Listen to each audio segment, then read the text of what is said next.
Hello everyone, welcome back to my channel. I hope आप सबकी preparation बहुत अच्छी चल रही होगी। आज की क्लास में हम लॉजिकल रीजनिंग, आईसीटी और कम्युनिकेशन इन तीनों यूनिट्स को डिस्कस करेंगे along with the repeated topics.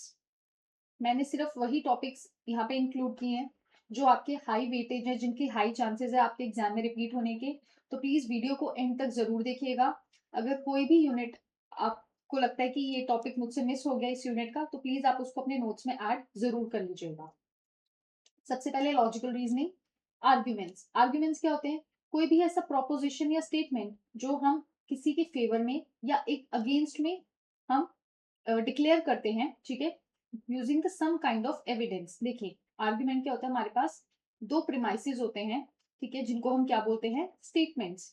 और उन प्रेमाइसिस के बेसिस पर हम लोग क्या निकालते हैं? एक कंक्लूजन निकालते हैं। अब वो तो कंक्लूजन या फेवर में हो सकता है या फिर उसके अगेंस्ट में हो सकता है। An argument consists of many components such as statement, evidence, assumption, premise and conclusion. अब हमारे पास चार तरीके के आर्ग्यूमेंट्स होते हैं: डिडक्टिव, इंडक्टिव, एबडक्टिव एंड एनालॉजिकल। सबसे पहले डिडक्टिव। डिडक्टिव का निमोनिक क्या होता है? जीडीपी, यानी हम जनरल से पर्टिकुलर जाते हैं। यानी arguments which are based on general situations and are used to reach a specific conclusion. और यहाँ पे जो प्रीमाइसेस होते हैं, अगर वो ट्रू है तो जो उनका कंक्लूजन होगा वो भी 100% ट्रू होगा। यानी जो चीज यूनिवर्सली एक्सेप्टेबल है, उसको जब हम स्पेसिफिक केसेस पे अप्लाई करेंगे तो वो भी तो 100% ट्रू होगी। सो ये क्या होता है? टॉप डाउन प्रोसेस होता है। जैसे all man are mortal, Socrates is a man, Socrates is mortal. ठीक है, सो ऑल मैन, ऑल मतलब क्या है? यूनिवर्सल। और सॉक्रेट एक पर्टिकुलर इंडिविजुअल है, स्पेसिफिक केस है। So this is deductive argument. Inductive argument का निमोनिक क्या होता है? पीआईजी, यानी हम पर्टिकुलर से जनरल की तरफ जाते हैं, and it is the opposite of deductive argument. Under this, on the basis of specific situation, general conclusion is concluded. So if the premises are true, the conclusion is most likely to be true. ठीक है, and it is a bottom up approach. So in the BCom, class A is intelligent, B is also intelligent, then we conclude the whole class is intelligent. देखिए, एक class है, ठीक है, let's say 50 students are there. ऐसे करते करते हमारे पास 50 students है। अगर उस क्लास में एक स्टूडेंट ए है, एक स्टूडेंट बी है, ये दोनों इंटेलिजेंट है, तो हमने कंक्लूड कर दिया कि पूरी क्लास इंटेलिजेंट है। क्या ये हमने सही किया? क्या हमारा कंक्लूजन सही है? No, it is a wrong conclusion. इसलिए जो हमारे इंडक्टिव आर्ग्यूमेंट्स होते हैं उसमें जो कंक्लूजन होता है वो कैसा होता है? वो प्रोबेबल होता है। नेचर में प्रोबेबल मतलब it can be true, it can not be true. उसके बाद आते हैं abductive. Abductive which is based on incomplete observations and ends up with best prediction. ठीक है, अबडक्टिव मतलब हम बात कर रहे हैं प्रिडिक्शन की। जैसे for example, my friend body temperature is too high, I told him that you have fever. ठीक है, किसी का बॉडी टेम्परेचर बहुत ज्यादा है, बहुत गर्म हो रहा है, तो हमने बोल दिया कि तुम्हें फीवर है। पर क्या पता वो अभी अभी, लेट्स से, आग जल रही थी कहीं पे, ठीक है, वो उस आग के पास से आया, तो इसलिए उसका जो बॉडी टेम्परेचर है वो हाई है। बट हमने प्रिडिक्ट क्या किया कि तुम्हारे बॉडी टेम्परेचर ज्यादा है तो तुम्हें फीवर है। This is abductive argument. Analogical मतलब जब हम कंपेयर करते हैं, ठीक है, हम कंपैरिजन कर रहे हैं। सो if two or more things are similar in one way, they are probably similar in other ways. So this is analogical argument. Structure of argument very very important. इससे बहुत सारे आपके प्रीवियस ईयर क्वेश्चंस आए हैं।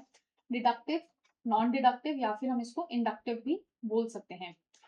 आपको एक चीज याद रखनी है, डिडक्टिव आर्ग्यूमेंट या तो वैलिड होता है या इनवैलिड होता है। इंडक्टिव आर्ग्यूमेंट या तो स्ट्रॉन्ग होता है या वीक होता है। एक क्वेश्चन था पीवाईक्यू में, स्टेटमेंट 1 दिया था, deductive arguments are strong and weak, inductive arguments are valid and invalid, उल्टा करके दिया था। So both the statements were incorrect. So आपको ये चीज याद रखनी है कि वो आपसे कैसे भी घुमा फिरा के क्वेश्चन पूछ सकते हैं। जो वैलिड आर्ग्यूमेंट्स होते हैं वो साउंड अनसाउंड होते हैं, जो इनवैलिड होगा वो हमेशा ही अनसाउंड होगा। स्ट्रॉन्ग आर्ग्यूमेंट्स कोजेंट अनकोजेंट भी हो सकते हैं, वीक वाला हमेशा अनकोजेंट होगा।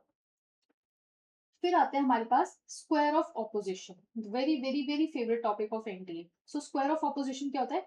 एक डायग्राम होता है जो रिप्रेजेंट करता है relationship between four categorical propositions.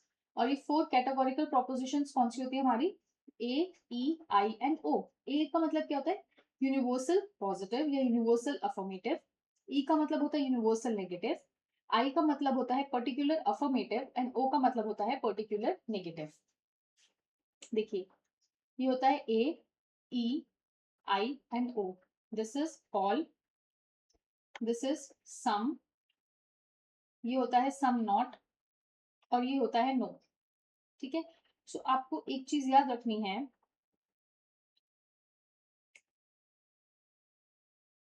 जो ये वाला, पहले हम इसकी राइट साइड की बात, सॉरी लेफ्ट साइड की बात करते हैं। ए और आई, ए और आई क्या है हमारे?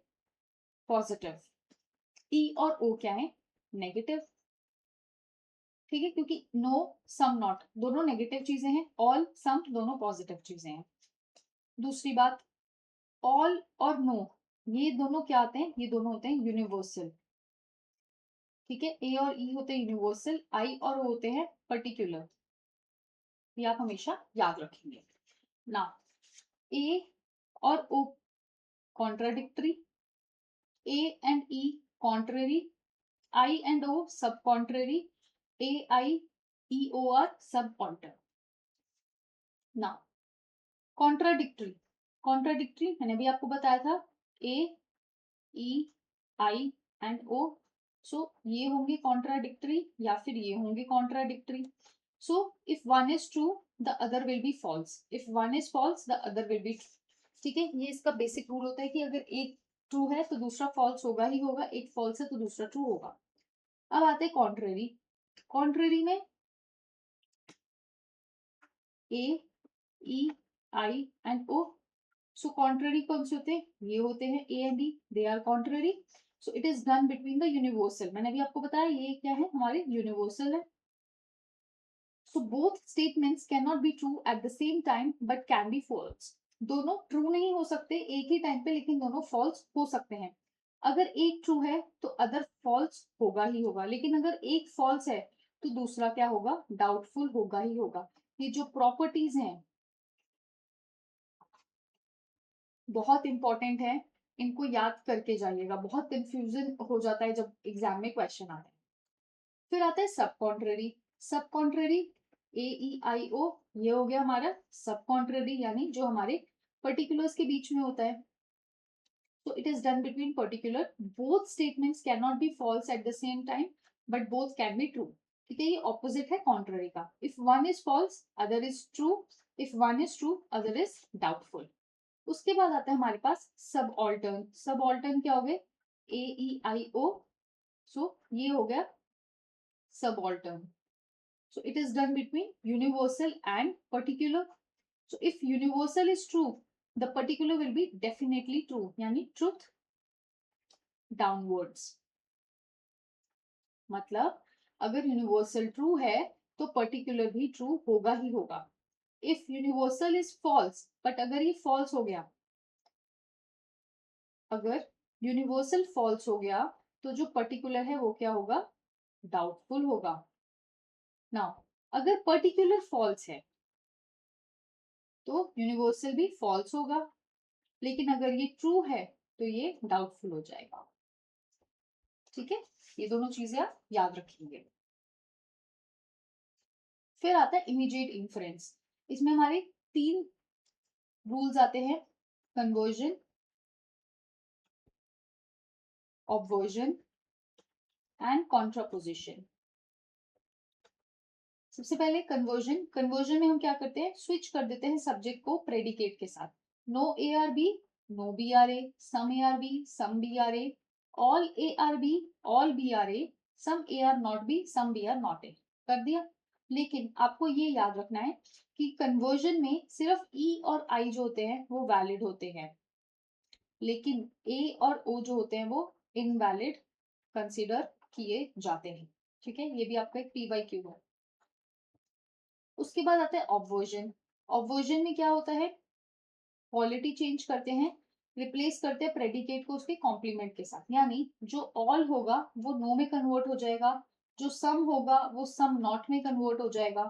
तो all A are B, no A are predicate का क्या कर दिया, कॉम्प्लीमेंट यानी non B, no A are B, so all A are non B. ऐसे ही करके हम चारों कैटेगोरिकल प्रोपोजिशंस की जो ऑब्वर्जन है वो वैल्यूज निकालेंगे और ये सबके लिए वैलिड होता है। फिर आता है हमारे पास कॉन्ट्रापोजिशन। कॉन्ट्रापोजिशन में क्या होता है, सब्जेक्ट और प्रेडिकेट को हमने क्या किया, पहले स्विच कर दिया और दोनों को कॉम्प्लीमेंट कर दिया, यानी all A are B, so all का तो ऑल ही रहेगा, पहले हमने इनको स्विच किया और साथ में नॉन लगा दिया। ऐसे ही some A are not B, so some non B are not non A. ऐसे करके हमने जब चारों का किया तो ए और ओ वैलिड आए, लेकिन ई और आई इनवैलिड आए। ठीक है, हमारे कन्वर्जन में ई और आई वैलिड थे, लेकिन कॉन्ट्रापोजिशन में ई और आई इनवैलिड हो जाते हैं। उसके बाद आता है हमारे पास डिस्ट्रीब्यूशन ऑफ टर्म्स। डिस्ट्रीब्यूशन का मतलब होता है 100%, जो चीज 100% है यानी वो डिस्ट्रीब्यूटेड है। जैसे ऑल ए आर बी, अब देखो 100% का मतलब ऑल या फिर नो, क्योंकि ये यूनिवर्सल है यानी ये सबके ऊपर एप्लीकेबल होता है। तो ऑल जिसके साथ होगा और नो जिसके साथ होगा वो क्या होंगे, वो डिस्ट्रीब्यूटेड हो जाएंगे। अब देखिए जैसे ऑल ए आर बी, तो all A are B Venn diagram ऐसे बनता है, so this is all A, तो ऑल के साथ ए लगा है यानी यहाँ पे जो सब्जेक्ट होगा वो क्या होगा, डिस्ट्रीब्यूट होगा, लेकिन प्रेडिकेट जो होगा वो डिस्ट्रीब्यूट नहीं होगा। नो ए इज बी, ये ए है ये बी है, नो ए इज बी, कोई भी ए बी नहीं है और कोई भी ए नहीं है, मतलब सब्जेक्ट भी डिस्ट्रीब्यूटेड है और प्रेडिकेट भी डिस्ट्रीब्यूटेड है, दोनों डिस्ट्रीब्यूट होंगे। Some A is B, some A is B, कोई भी फुल्ली डिस्ट्रीब्यूट नहीं है, दोनों आधा आधा शेयर कर रहे हैं, तो ना सब्जेक्ट डिस्ट्रीब्यूटेड है ना प्रेडिकेट डिस्ट्रीब्यूट है। सम ए इज नॉट बी, अब देखो नॉट बी, तो बी के साथ क्या लगा है, नॉट नो, यानी ये जो हमारा प्रेडिकेट है ये डिस्ट्रीब्यूटेड होगा, सब्जेक्ट डिस्ट्रीब्यूट नहीं होगा। So subject is distributed in universal statements like all and no, predicate is distributed in negative statements such as no and some not. उसके बाद आता है mood and figure. Mood and figure की मतलब क्या हो गया कि जो हमारा मिडिल पोजीशन है, middle position sorry middle term जो है, मिडिल टर्म की पोजीशन डिफाइन करता है हमारे फिगर को। सो ये ऐसे ऐसे ऐसे और ऐसे। अब देखिए फर्स्ट प्रीमाइस का सब्जेक्ट और सेकंड प्रीमाइस का प्रेडिकेट, दिस इज फिगर 1, दोनों प्रीमाइसिस के प्रेडिकेट फिगर 2, दोनों प्रीमाइसिस का subject figure 3 and first premise का प्रेडिकेट एंड सेकंड का subject is figure 4। So these are the 4 figures. Mood आपको ये पता होने चाहिए, एग्जाम में क्वेश्चन आया हुआ है, वैलिड और invalid mood. So for figure 1, triple A, E A E, A I I, E I O, these are the valid moods. ऐसे ही फिगर 2 के लिए सॉरी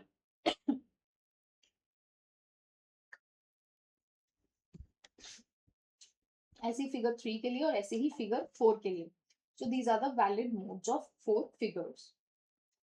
उसके बाद आता है हमारे पास फैलेसी।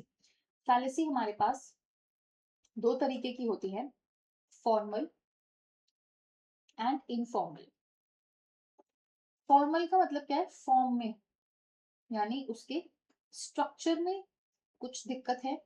इनफॉर्मल का मतलब क्या हो गया, उसके कंटेंट में दिक्कत है।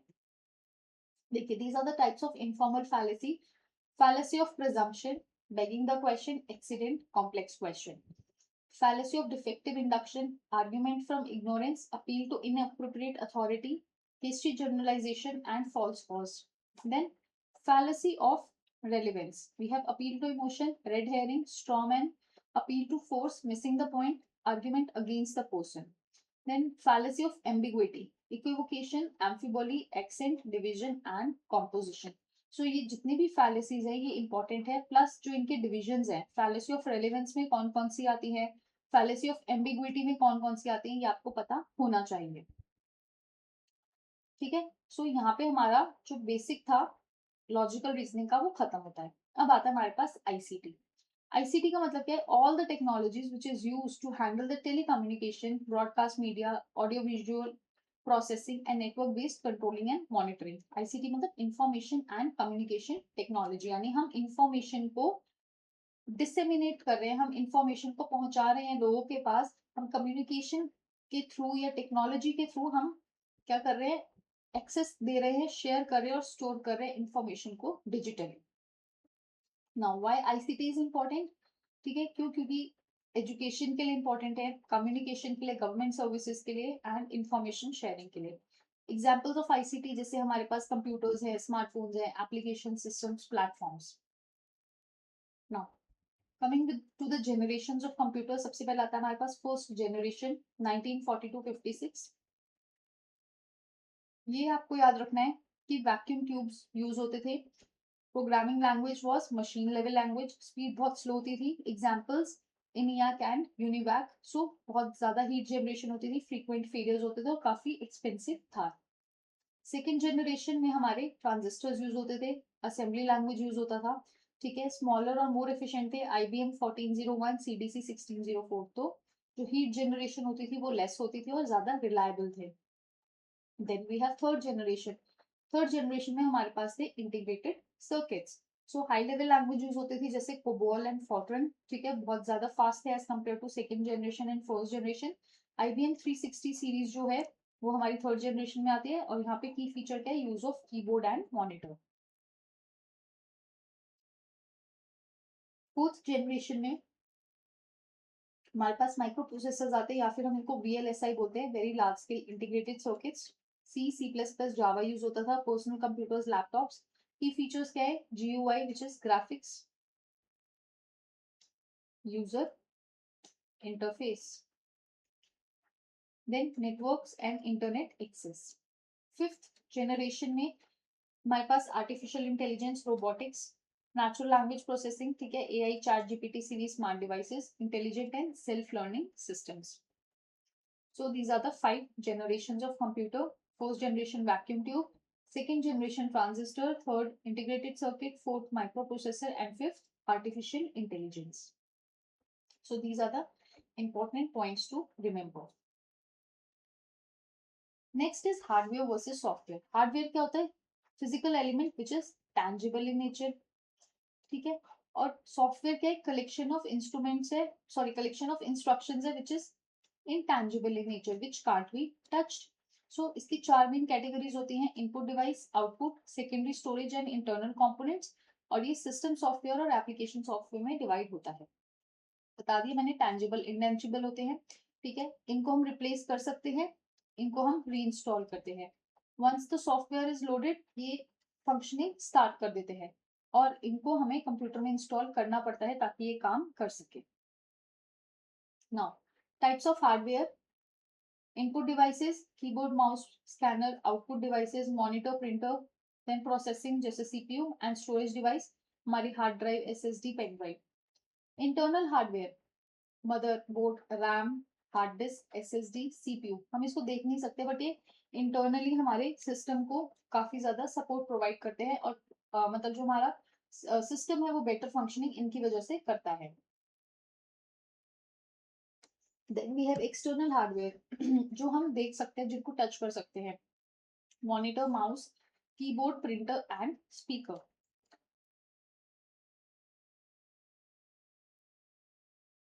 Input and output devices. Input devices क्या होते हैं? Keyboard, joystick, barcode reader, scanner and mouse. Output devices, monitor, printer, headphone and speakers. Input devices से हम इंस्ट्रक्शंस कंप्यूटर को प्रोवाइड करते हैं, और जो आउटपुट डिवाइस है वो हमें जो रिजल्ट है, ये जो हमारा आउटकम है, वो हमें डिस्प्ले करता है। ठीक है, सो ये आप एक बार पढ़ लीजिएगा कि कीबोर्ड का क्या काम है, माउस का क्या काम है, स्कैनर का क्या काम है। ठीक है, यहाँ पे मॉनिटर, प्रिंटर, स्पीकर एक बार रीड कर लेना। अब ऐसे कुछ डिवाइसेस है जो इनपुट भी हैं और जो आउटपुट भी हैं। अब वो कौन सी डिवाइसेस होती हैं? देखिए, जैसे हमारे पास touch screen. Touch screen input भी हो सकती है। ठीक है, हम इनपुट दे रहे हैं टच करके, और आउटपुट क्या है? डिस्प्ले। मॉडेम सेंड करता है, रिसीव करता है डेटा, पेन ड्राइव रीड भी करती है, राइट भी करती है, CD DVD read and write, optical disc. So these are few devices which act both as input and output. उसके बाद आता है CPU. CPU क्या है? Central processing unit and it is the brain of computer. जितनी भी calculations है, logic operations है, सब कौन परफॉर्म करता है? CPU. अब CPU के तीन पार्ट्स होते हैं main, ALU, CU and registers. ALU is arithmetic and logic unit, जहाँ पे अर्थमेटिक और लॉजिकल ऑपरेशंस परफॉर्म होते हैं. कंट्रोल यूनिट क्या करता है? डायरेक्ट करता है ऑपरेशन को प्रोसेसर का और बताता है किस पार्ट को क्या काम करना है. This is control unit. Other की फंक्शंस क्या है हमारे पास? जैसे data processing, control operations, logic operations, input output management and program execution. Now this is your PYQ. Machine cycle और इंस्ट्रक्शन साइकिल CPU का 4 स्टेजेस होते हैं: fetch, decode, execute and store. मतलब जो डेटा है या जो इंस्ट्रक्शंस है वो फेच करेंगे, फिर वो उसको डिकोड करेगा इंस्ट्रक्शंस को, ठीक है, उसके बाद वो एग्जीक्यूट करेगा और उसके बाद वो रिजल्ट्स को स्टोर करेगा. फिर आता है हमारे पास OSI मॉडल. OSI मॉडल क्या है? इसमें ये 7 लेयर मॉडल होता है. फिजिकल लेयर जो ट्रांसमिट करता है रॉ बिट स्ट्रीम को, देन डेटा लिंक लेयर जो फॉर्मेट ऑफ डेटा डिफाइन करते हैं. उसके बाद नेटवर्क लेयर जो डिसाइड करता है कौन सा फिजिकल पाथ हम लेंगे डेटा पैकेट सेंड करने के लिए. ट्रांसपोर्ट लेयर, ठीक है, जो ट्रांसमिट करता है डेटा को. Then session layer connections maintain करता है और रिस्पॉन्सिबल होता है पोर्ट्स और सेशंस को कंट्रोल करने के लिए. Then presentation layer usable format में इंश्योर करता है डेटा. और एप्लीकेशन लेयर क्या है? जहां पे ह्यूमन कंप्यूटर का इंटरेक्शन होता है. Then we have storage device. We have primary storage, ठीक है, जो टेम्पररी होती है जैसे RAM, cache. Then we have secondary जो परमानेंट होती है जैसे हार्ड डिस्क, पेन ड्राइव हो गई, SSD हो गई. Then we have tertiary backup, ठीक है, जो लॉन्ग टर्म बैकअप्स होते हैं जैसे क्लाउड स्टोरेज है, external hard disk drive. Now this is important. Computer memory दो तरीके की होती है, इंटरनल एंड एक्सटर्नल. अब इंटरनल आती है हमारी RAM, cache, virtual sequential access, ROM. External आ गई magnetic, solid state and optical. Optical का एग्जांपल जैसे CD DVD, magnetic hard disk drive होगी, सॉलिड स्टेट हमारी USB memory stick. RAM and ROM को हम प्राइमरी मेमोरी या फिर मेन मेमोरी भी बोलते हैं. अब देखिए प्राइमरी मेमोरी क्या है? It is use to store data and programs during the computer operations. दो तरीके के होते हैं, रैम एंड रोम.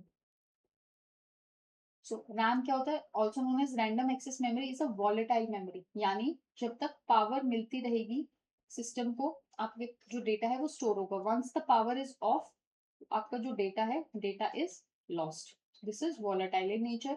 ये दो तरीके की होती है, SRAM एंड DRAM. SRAM हो गया स्टैटिक रैम, यानी जो यूज करते हैं transistors, and the circuits of this memory are capable of retaining their state as long as the power is applied. DRAM क्या हो गया? डायनामिक, जो यूज करते हैं कैपेसिटर्स एंड ट्रांजिस्टर्स और स्टोर करता है data as a charge on the capacitor. फिर आता है हमारे पास रोम. रोम क्या हो गया? Read only memory. और ये क्या होती है? नॉन वोलेटाइल, यानी अगर पावर चली भी जाती है तो जो डेटा है वो रिटेन होता है, डेटा लॉस्ट नहीं होता है. So it is a type of non-volatile memory which stores data permanently even if the power is off.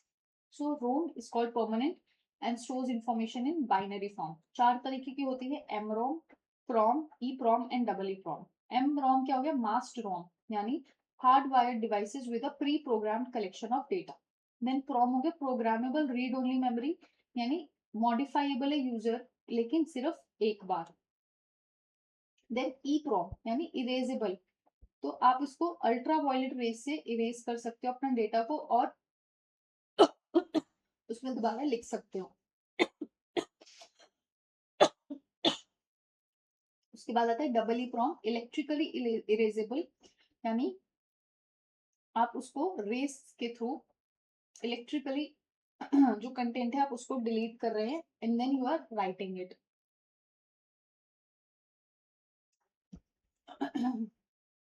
उसके बाद आता है secondary memory. Secondary memory it is also known as auxiliary memory या फिर backup memory, ठीक है, non volatile होती है और ये डेटा स्टोर करती है परमानेंटली, ठीक है, लार्ज स्टोरेज कैपेसिटी प्रोवाइड करती है फाइल्स और एप्लीकेशंस के लिए. प्राइमरी मेमोरी से स्लो होती है बट कॉस्ट इफेक्टिव होते हैं. अब टाइप्स क्या क्या होते हैं हमारे, मैग्नेटिक टेप, ठीक है यानी एक long narrow plastic strip coated with magnetic material to record the data. Then we have magnetic disk. So it is a type of storage device which uses the circular plates coated with magnetic material. Then we have optical disc. Optical disc है, एक laser based storage medium होता है which can be written and read. Types CD-ROM, WOM and DVDs. उसके बाद आता है हमारे पास कैश मेमोरी. कैश मेमोरी क्या होता है, it helps to improve CPU performance by storing frequently use data and instructions. यानी ये एक्ट करता है buffer between CPU and main memory. यानी जैसे हमारा सीपीयू है अगर, और ये हमारी मेन मेमोरी है, इनके बीच में क्या आएगा हमारा cache memory. So it is faster than main memory. It takes less time to access, then it keeps the program that can be run in a short amount of time, and it stores the data with temporarily. Disadvantage क्या, it is very expensive and जो size होता है cache का वो बहुत ज्यादा छोटा होता है. अभी मैंने आपको बता दिया प्राइमरी जो हमारी स्टोरेज है या फिर main memory, RAM, ROM and cache memory. Secondary हमारी आ गई जो परमानेंट इन नेचर होती है, HDD, SSD, optical disc, USB and memory card. Now, this is the memory hierarchy design. ठीक है, सबसे पहले आते हैं CPU रजिस्टर, फिर आते हैं हमारे पास cache memory, then we have main memory, and फिर हमारे पास जो हमारी परमानेंट स्टोरेज होती है सेकेंडरी डिवाइसेस वो आती है. अब देखिए SSD, no moving parts, fast read write, expensive, per GB, common in laptops. HDD, hard disk drive, it is magnetic platter, slower than SSD, used for storing large files. Cloud storage क्या है, internet based है, data store होता है remote servers पे. Then CD, DVD, Blu-ray. Optical storage है, used for software media distribution. Magnetic tape, sequential access only, extremely cheap and used in data centres for backup. फिर आता है हमारे पास टाइप्स ऑफ सॉफ्टवेयर.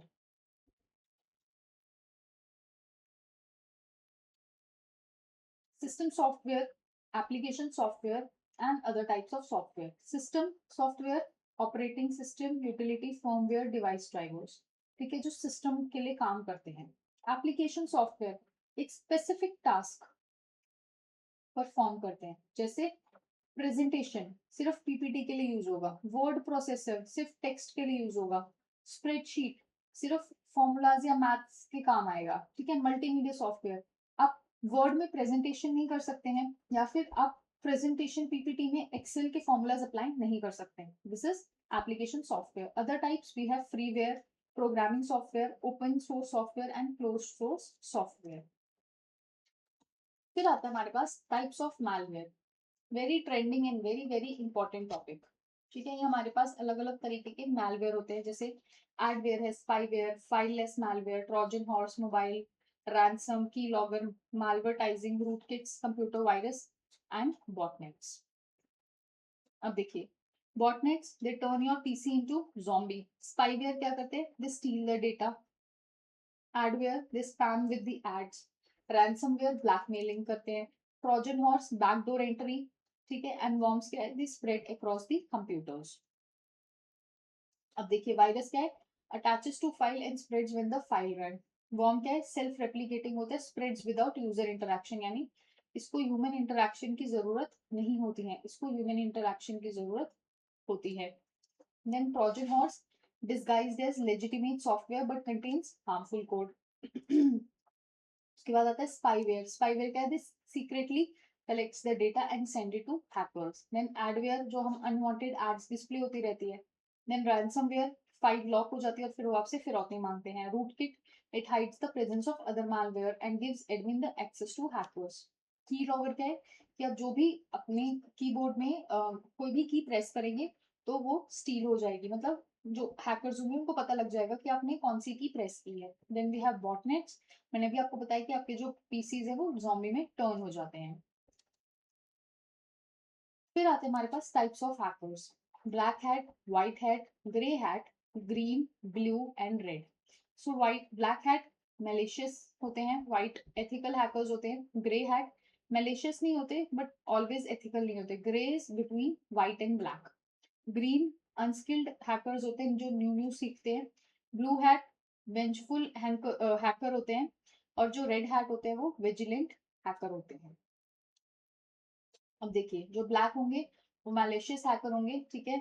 उनका मोटिवेशन क्या होगा, पर्सनल गेन। क्या वो मतलब वो क्या करेंगे, इलीगली स्टील करेंगे, डिस्ट्रॉय करेंगे, मैनिपुलेट करेंगे। फिर आते हैं white, this is black, then we have white. White क्या है, एथिकल हैकर्स है, ठीक है, सिक्योरिटी प्रोवाइड करते हैं और लीगली जो वो एक्शंस लेते हैं, जिससे cyber security activities behavior they are legal in nature. उसके बाद आते हैं ग्रे, ग्रे वाले क्या आ गए, बिटवीन ब्लैक एंड व्हाइट, ठीक है। सो डेटा गेन इलीगल होता है, लेकिन जो एक्शंस होते हैं वो क्या होते हैं, वो डेटा स्टील करने के लिए होते हैं। फिर आते हैं ग्रीन, ग्रीन क्या करते हैं, सिंपल अटैक करते हैं, ठीक है, और एक मतलब उनका मोटिवेशन क्या है कि उन्हें एक एक्सपीरियंस्ड हैकर बनना है। उसके बाद आता है blue, blue they are intended for revenge, ठीक है, उनका बदला मतलब उनका मोटिवेशन क्या है कि उन्हें बदला लेना है। सो बिहेवियर क्या है, इलीगल है। और फिर आते हैं लास्ट में रेड, रेड हैकर्स क्या है, unofficial way to prevent crime. Actions क्या है, cyber security activities, attack backs, और बिहेवियर क्या है, लीगली अग्रेसिव। सो ये सब टाइप्स ऑफ हैकर्स है, ठीक है, ये पढ़ लीजिएगा। उसके बाद आता है हमारे पास टाइप्स ऑफ नेटवर्क डिवाइसेस। सबसे पहला आता है एक्सेस पॉइंट। एक्सेस पॉइंट क्या करते हैं, सेंड करता है और रिसीव करता है data wirelessly over radio frequencies. I am sorry अगर आपको थोड़ा डिस्टर्बेंस हो रहा है, मेरा गला बहुत ज्यादा खराब है और मैं बोल रही हूँ, तो इसलिए थोड़ा प्लीज बेयर कर लेना, बट मैं आपको ये क्लास कंप्लीट करवा के ही जाऊंगी। उसके बाद आता है ब्रिज। ब्रिज क्या है, network bridge acts as an interconnection between two LANs, जो क्रिएट करता है एक single network from separate LAN. आगे आपको बताऊंगी। गेटवे क्या है, कनेक्ट करता है डिस्क्रीट नेटवर्क को और ट्रांसलेट करता है पैकेट डेटा को, ताकि वो एक सिस्टम से दूसरे सिस्टम में ट्रैवल कर सके। उसके बाद आता है हब। हब क्या होता है, जो ज्वाइन करता है मल्टीपल डिवाइसेस को सेम लैंड के ऊपर। मॉडेम क्या होता है, मॉड्यूलेट और डीमॉड्यूलेट करता है सिग्नल्स को।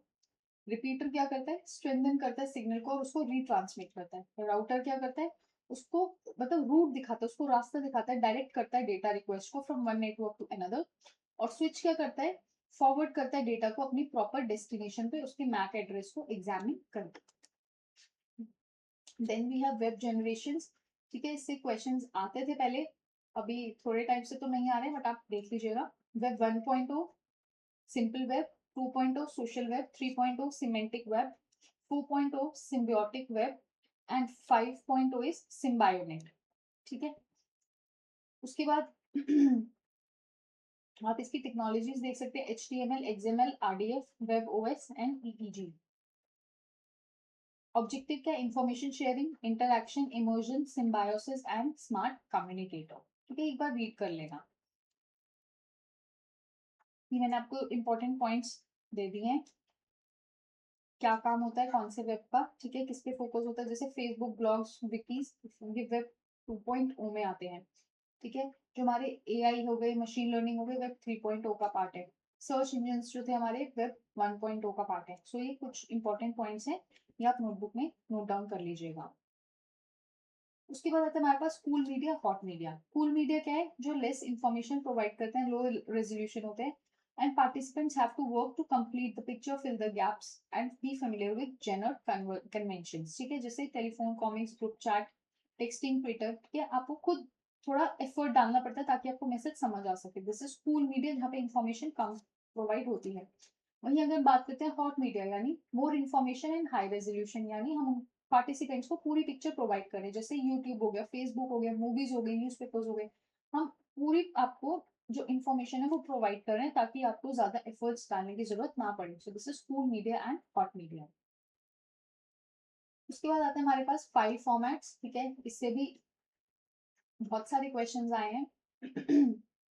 फाइल फॉर्मेट्स, सबसे पहले टेक्स्ट फाइल की बात करते हैं। We have .txt, docs, .doc, RTF, CSV and WPS। Image के लिए आता है हमारे पास JPG, आपकी फुल फॉर्म्स भी पता होनी चाहिए, ठीक है, joint photographic exports group.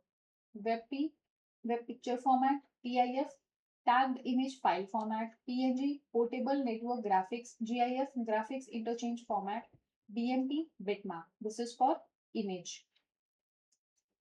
Audio mp3 snd.ra.au.wav.wma.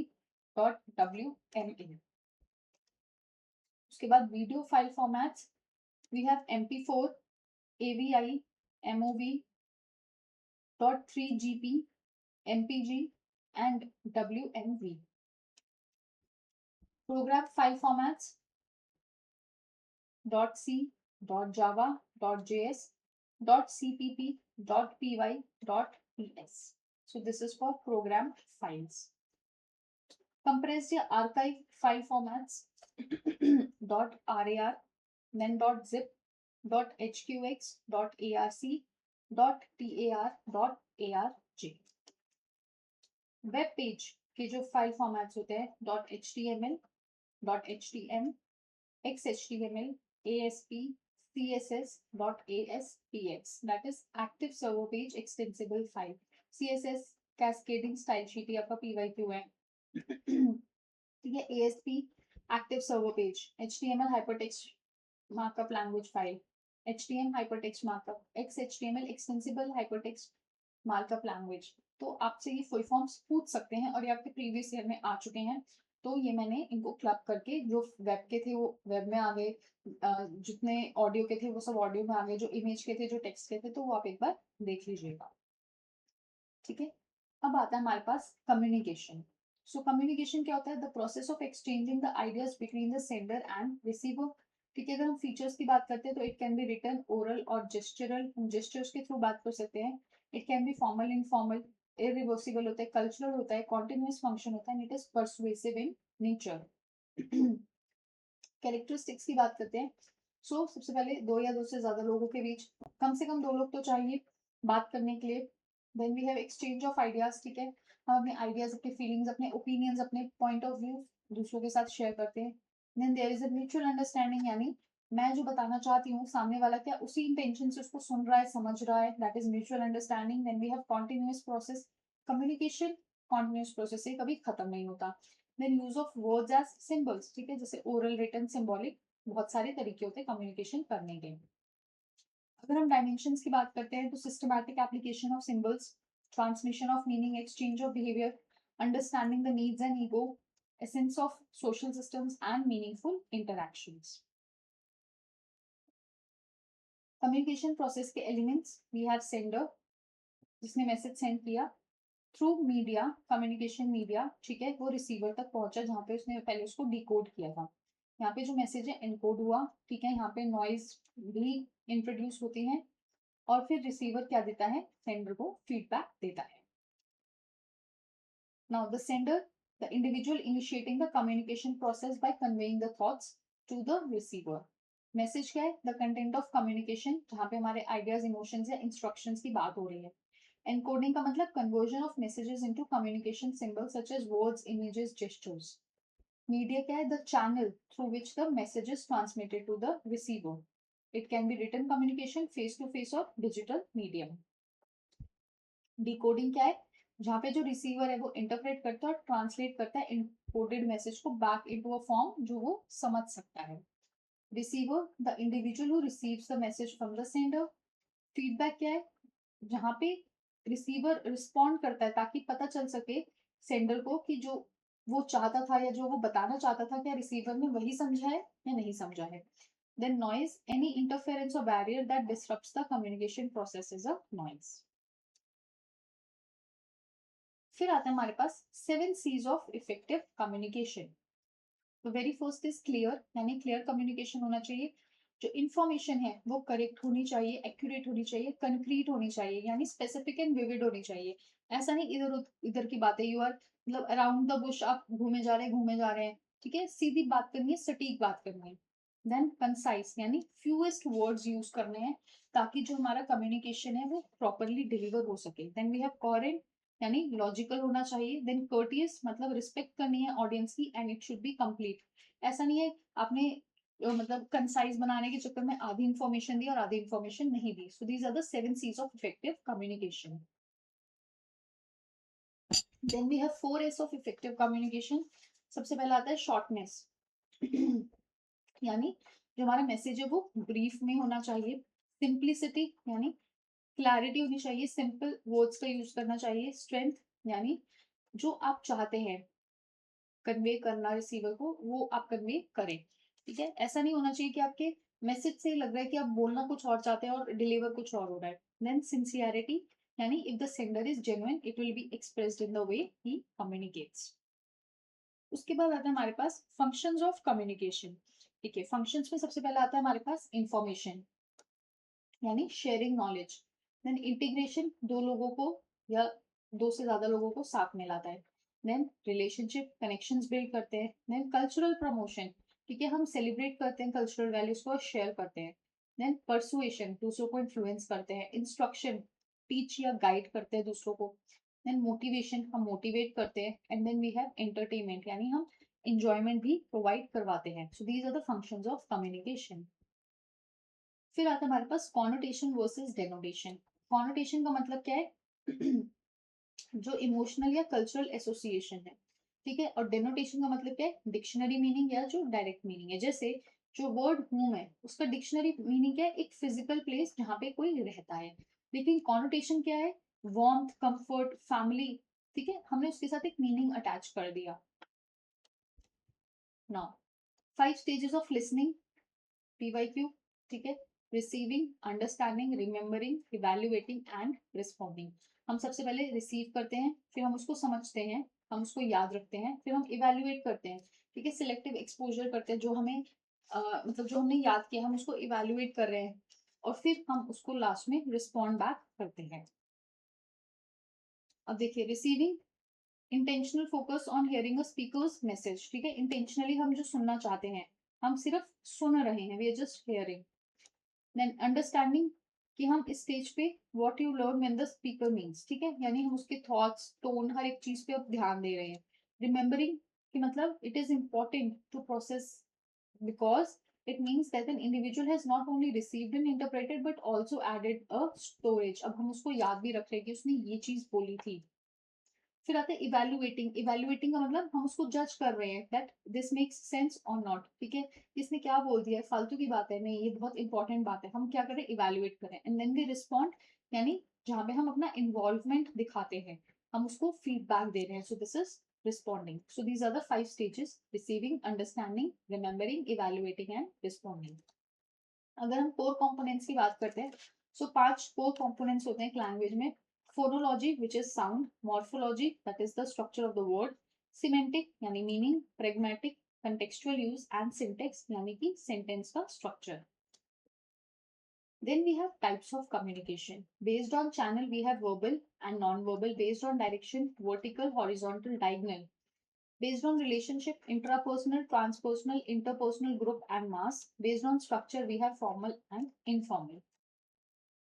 अगर हम बात करते हैं स्टेजेस ऑफ इंटरपर्सनल कम्युनिकेशन की, इंटरपर्सनल मतलब बिटवीन टू, तो सबसे पहले आता है इंटीमेट स्टेज, ठीक है, डीप इमोशनल कनेक्शन होता है। पर्सनल स्टेज जहाँ पे हम अपने पर्सनल एक्सपीरियंसेस शेयर करें, अपने ओपिनियंस, हम क्या सोचते हैं, हमारे क्या एटीट्यूड है, हमारा क्या बिलीफ है। And then we have phatic, यहाँ पे हम स्मॉल टॉक इस्टेब्लिश करते हैं कनेक्शन मेंटेन करने के लिए। So it starts from phatic, then personal, then intimate. Intimate जो होता है हमारे जो सबसे क्लोज्ड वंस होते हैं, क्लोज्ड वंस, ठीक है, तो वो आते हैं हमारे इंटीमेट स्टेज में।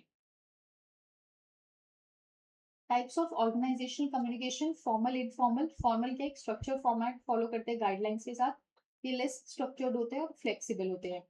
ऑफिशियल होता है ये कैजुअल होता है और पर्सनल कम्युनिकेशन के लिए यूज होता है। ऑफिशियल मीटिंग्स, ये वेरिड चैनल्स हो सकते हैं, social media, face to face, phone पे।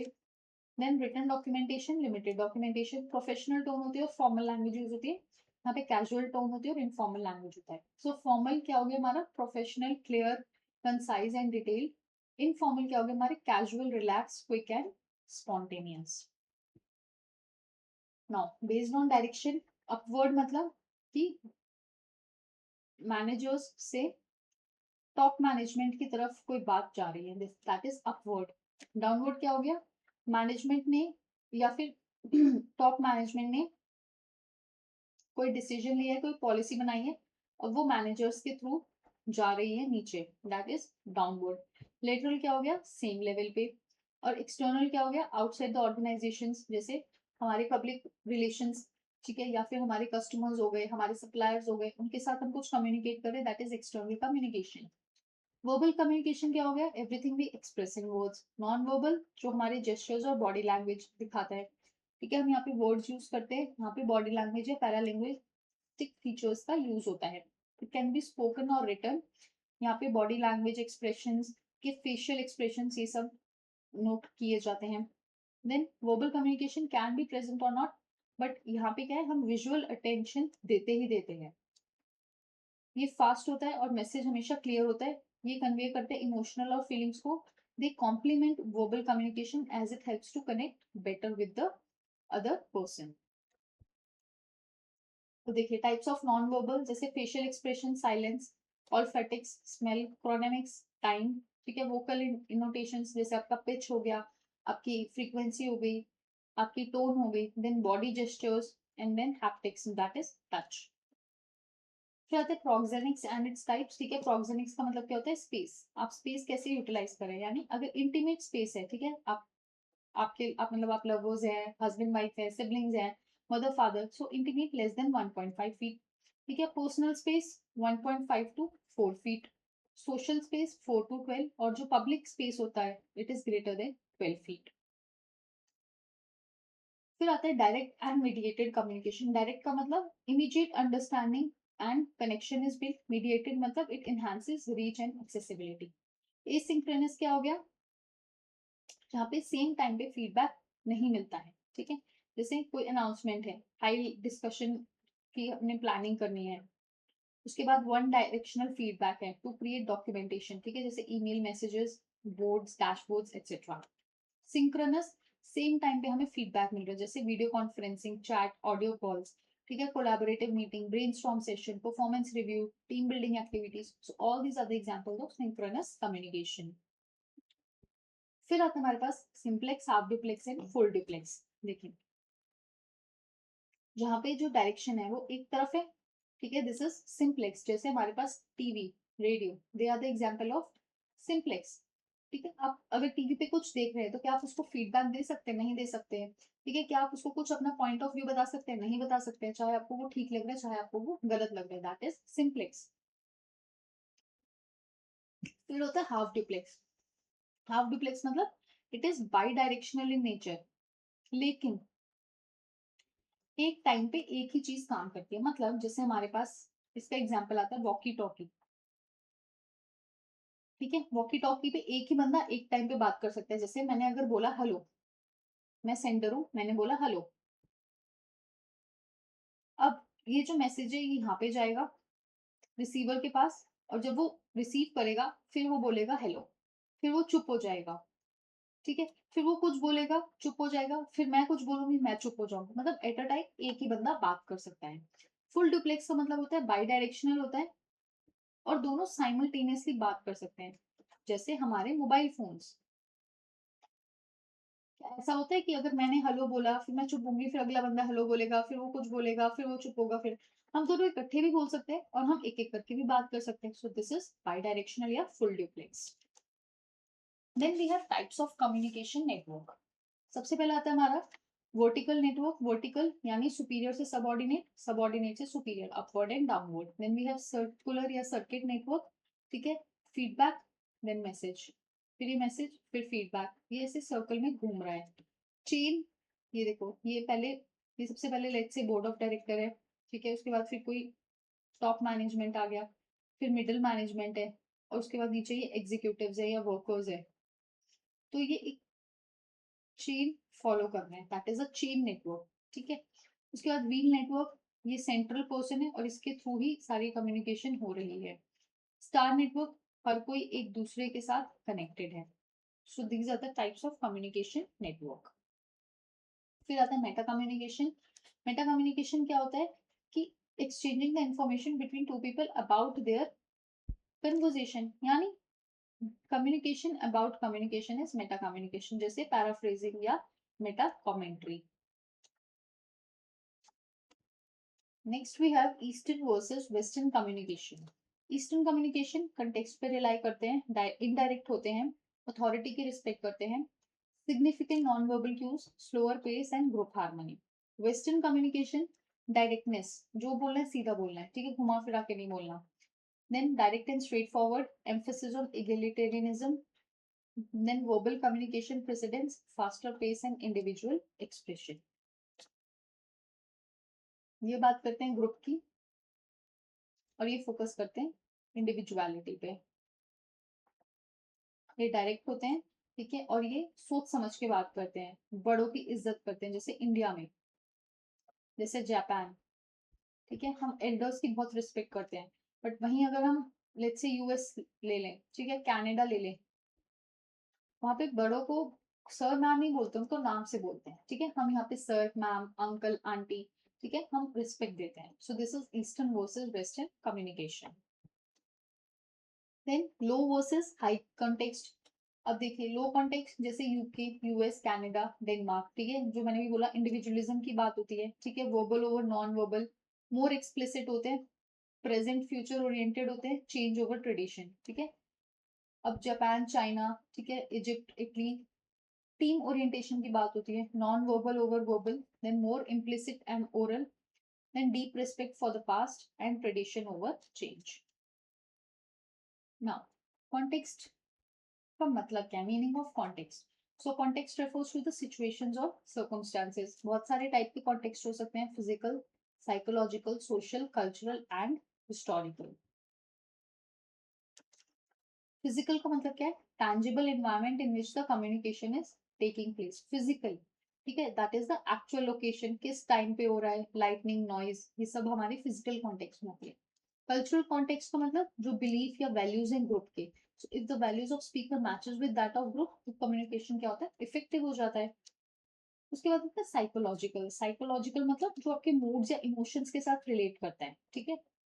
उसके बाद आता है हिस्टोरिकल कॉन्टेक्स्ट, यानी आप इन्वॉल्व कर रहे expectations of the speaker before the message delivery to the audience, यानी किसी पास्ट इवेंट में ऐसी कोई बात हुई और आप अब वही चीज अपने स्पीकर से एक्सपेक्ट करें कि वो चीज वो बोले, that is historical context.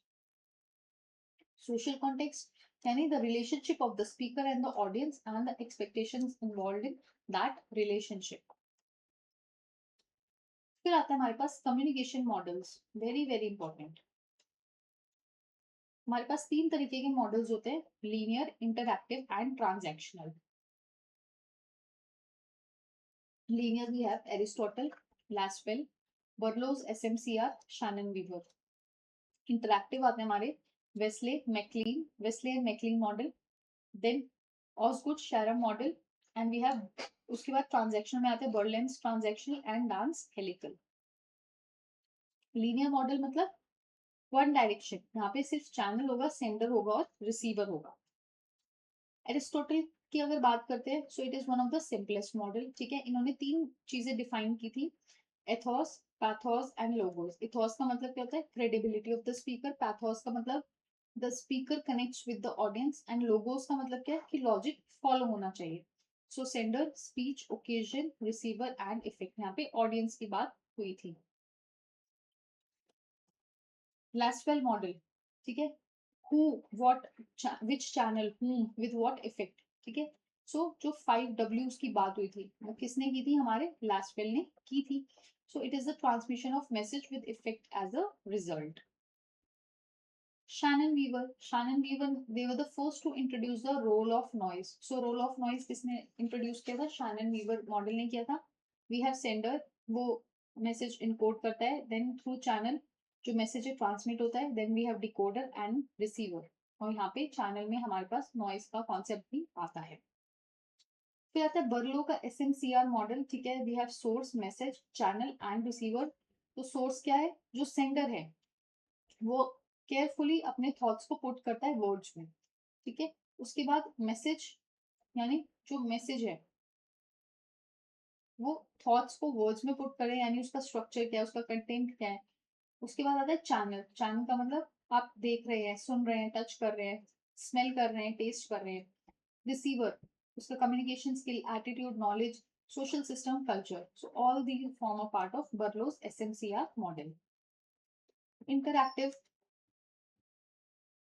To way communication, ठीक है। फीडबैक साइमल्टेनियस नहीं होता है, बट रादर स्लो होता है और इनडायरेक्ट होता है। यहाँ पे मेन एलिमेंट्स क्या है, sender, message, receiver and feedback. ठीक है, इंटरैक्टिव मॉडल में फीडबैक इंट्रोड्यूस हुआ था, although it is not simultaneous but introduce हुआ था। सो सबसे पहला आता है ऑस्गुड शैरर मॉडल। ठीक है, एनकोडर, इंटरप्रेटर, डिकोडर। जो यहाँ पे एनकोडर है, ठीक है, जब उसने मैसेज भेजा तो रिसीवर ने इसको क्या किया, डिकोड किया, इंटरप्रेट किया, और फिर यहाँ पे डिकोडर आएगा और यहाँ पे एनकोडर आएगा। क्योंकि जो यहाँ पे इनकोडर है वो यहाँ पे डिकोडर बनेगा, यानी ये रिसीवर है और ये क्या है, आपका सेंडर है। ठीक है, वो डिकोड करेगा, इंटरप्रेट करेगा, और जो उसका फीडबैक है वो उसको एनकोड करके फिर वो भेजेगा और वो यहाँ पे डिकोड कर लेगा। So this model is useful to describe interpersonal synchronous communication. There is no difference between sender receiver. Both parties are equally encoding and decoding the messages. उसके बाद आता है वेस्ले एंड मैकलिन मॉडल। ठीक है, जो communication process है वो start किससे होता है, सोर्स या सेंडर से नहीं होता बट एक एनवायरमेंटल फैक्टर से होता है। यानी वो बैकग्राउंड, कल्चर, बिलीफ, इन सब चीजों को कंटेक्स्ट में लेता है और फिर वो एक मैसेज या फिर जो सोर्स होता है उसको एनकोड करता है। तो इस मॉडल में 9 एसेंशियल कंपोनेंट्स हैं। Environment, sensory experience, sender, object of the orientation, receiver, then object of the receiver, feedback, gatekeeper and opinion leaders. फिर आता है हमारे पास ट्रांजैक्शनल मॉडल। ट्रांजैक्शनल मॉडल का मतलब क्या है, जो कम्युनिकेटर्स हैं they co-create the process of communication, यानी they do not just exchange the information but they create relationships. अब इसमें की कंपोनेंट्स क्या है, encoding, decoding, communicator, message, channel and the noise. अब इसमें आता है सबसे पहला बार्लेंट्स ट्रांजैक्शनल मॉडल। ठीक है, ये एक्सप्लोर करता है इंटरपर्सनल इमीडिएट फीडबैक कम्युनिकेशन को, यानी सेंडर और रिसीवर चेंज करते हैं प्लेसेस और इक्वली इंपॉर्टेंट होते हैं। So encoding, decoding, communicator, then we have the message. ठीक है, जिसमें हम क्यूज, एनवायरमेंट, नॉइज, हर एक चीज कंसिडर करते हैं, and we have channel. Dance helical model. Dance helical model क्या है, तो communication is seen as a circular process, जो जैसे जैसे बढ़ता जाएगा वैसे वैसे वो क्या होता जाएगा, कॉम्प्लेक्स इन नेचर होता जाएगा, इसलिए इसको हम हेलिकल स्पाइरल की तरफ बोलते हैं। यानी हम जैसे जैसे अपना सर्कल एक्सपैंड करते हैं, हर एक जो कम्युनिकेशन है वो एक पहले वाले से वो अलग होता है और वो कभी रिपीट नहीं होता है। So initiation, interpretation, response and feedback. फिर आते हैं बैरियर्स टू कम्युनिकेशन। हमारे पास होते हैं semantic, psychological, organisational, cultural, physical and physiological. Semantic का मतलब लैंग्वेज बैरियर, यानी poor quality of message, complexity या lack of clarity and technical language. Psychological यानी state of the mind of sender. ठीक है, उसका इमोशंस कैसे, उसका मूड कैसा है। ठीक है, यानी इनएडिक्वेट अटेंशन दे रहा है या फिर प्री मेच्योर इवेल्युएशन हो रही है इंफॉर्मेशन की। Organizational barriers because of the structure, rules and regulations which are present in the organization due to superior subordinate relationships as well. जैसे complexity of organization structure, यानी हमारे पास बोर्ड ऑफ डायरेक्टर से जितने ज्यादा चेन नेटवर्क बनेगा, obviously यहाँ पे अगर उसने बोला a plus b is equal to c, यहाँ पे आते आते शायद x plus y equals to g हो जाएगा। ठीक है, तो जितना ज्यादा कॉम्प्लेक्स स्ट्रक्चर होगा या जितना ज्यादा हमारे पास बीच में लेवल्स होंगे उतने ही ज्यादा जो हमारे चांसेस है मिसकम्युनिकेशन के वो ज्यादा हो जाते हैं, बैरियर्स उतने ही ज्यादा होते हैं। Cultural barriers due to the lack of similarities among cultures, and physical barriers. ठीक है, जिससे हमारे पास faculty, equipment, noise, close door cabins, तो इन सब की वजह से जो दिक्कत आती है कम्युनिकेशन में, that is physical barrier. Physiological barrier, when a sender or the receiver of the communication is not in a position to express or receive the message with clarity. Maybe वो सोया नहीं है या उसको सर दर्द हो रही है या maybe he is not attentive at that moment, तो उस वजह से जो वो hindrance आती है communication में, that is physiological barrier। ठीक है, तो हमने important LR कर लिया, ICT कर लिया और कम्युनिकेशन कर लिया है। चैनल पे इंडियन लॉजिक का रिवीजन वीडियो भी है। ठीक है, हायर एजुकेशन का रिवीजन वीडियो भी है। अब जो इम्पोर्टेंट आपके बच रहे हैं टीचिंग, रिसर्च। ठीक है, मैं कोशिश करूंगी कि मैं इनकी भी मैराथन जल्दी लेके आऊँ, जो भी इम्पोर्टेंट पॉइंट्स है उनको हम इन शॉर्ट डिस्कस कर लेंगे। तो आज के लिए बस इतना ही। Thank you so very much for watching. I hope आपको वीडियो अच्छी लगी होगी। अगर वीडियो पसंद आ रही है तो प्लीज चैनल को सब्सक्राइब कीजिए, अपने फ्रेंड्स के साथ शेयर कीजिए और कमेंट में जरूर लिखिएगा आपको वीडियो कैसी लगी है। Thank you once again, see you soon, bye bye and take care.